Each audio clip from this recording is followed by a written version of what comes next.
मराठा आरक्षणाबाबत आमची भूमिका कायम असल्याचं वक्तव्य अमित ठाकरे यांनी केलंय। जरांगे परत का आले, सरकारने यावर उत्तर द्यावं, अमित ठाकरे म्हणतायत। तर गेल्या वेळी आंदोलकांना काय आश्वासन दिलं होतं ते कळलं पाहिजे, असं वक्तव्य देखील अमित ठाकरे यांनी केलं।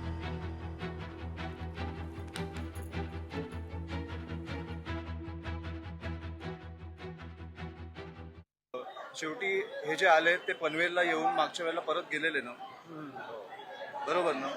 मग त्यांना काय आश्वासन दिलं गेलं तेव्हा की ते परतले आणि आता का आले? तर ज्यांनी जे आश्वासन दिलं त्यांना विचारायला नको का की तुम्ही कोणाला मूर्ख बनवताय? आमची भूमिका अजूनही स्पष्ट आहे, पण मला वाटतं की तिकडे शेवटी जी लोक आहेत त्यांना याच्या मागचं राजकारण कळत नाही आणि त्यांचं जेवण अन्न पाणी संपलंय, त्याच्यामुळे ते पोचलं पाहिजे त्यांच्यापर्यंत, ही आमची भूमिका आहे।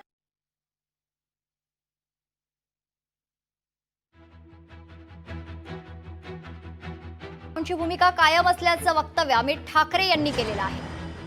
जरांगे परत का आले, सरकारने उत्तर द्यावं, असं अमित ठाकरे म्हणाले। गेल्या वेळी आंदोलकांना काय आश्वासन दिलं होतं हे कळलं पाहिजे, असं वक्तव्य देखील अमित ठाकरे यांनी केलं।